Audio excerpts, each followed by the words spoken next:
Hank and his DEA team have a meeting over the disappearance of Emilio and Crazy 8, the latter of whom is revealed to have been their informant. Hank also reports on their discovery of 99% pure methamphetamine. Such purity has never been achieved before. Although the DEA had no leads, Hank believes the product is good enough to make someone Albuquerque's new meth kingpin. Meanwhile, Walt tells Hank, Marie, and Walt Jr. about his cancer. Skyler has already been told.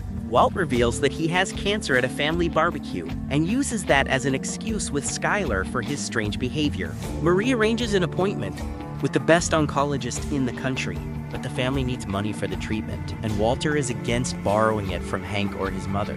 Jesse smokes Walt's meth with two friends and flees his house the next morning when he hallucinates that two religious evangelists at his door are armed bikers. Marie makes an appointment with one of the top oncologists in the country, even though the family can't afford him. Walt says he will take the money out from his pension, but he actually uses some of the money taken from Crazy 8, who offered him in the desert, which he keeps hidden in an air conditioning duct at his house. Walt Jr. berates his father for acting so weird and nonchalant about his cancer. When Walt goes to his credit union to put the cash in a cashier's check, his parking spot is stolen by a rich, obnoxious man named Ken. Ken annoys Walt and the rest of the customers with his loud cell phone conversation. Jesse ends up fleeing to his affluent parents' house, where he sleeps for an entire day. He attempts to bond with his overachieving little brother, Jake.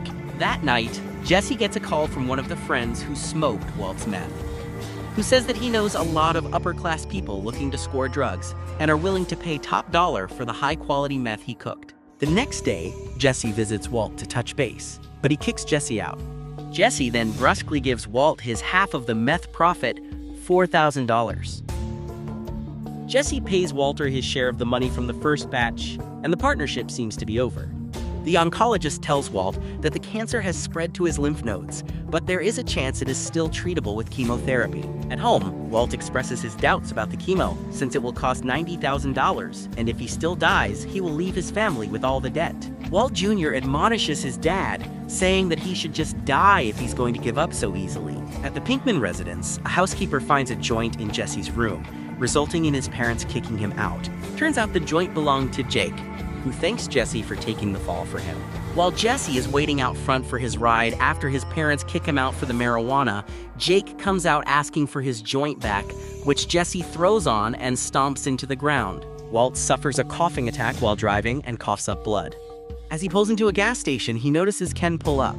When Ken leaves his car unattended, an angry Walt takes a squeegee, pops open Ken's hood, and shorts the car battery with it. The engine subsequently overheats, and the car explodes as Walt walks back to his car. He then calmly drives away, leaving an exasperated Ken.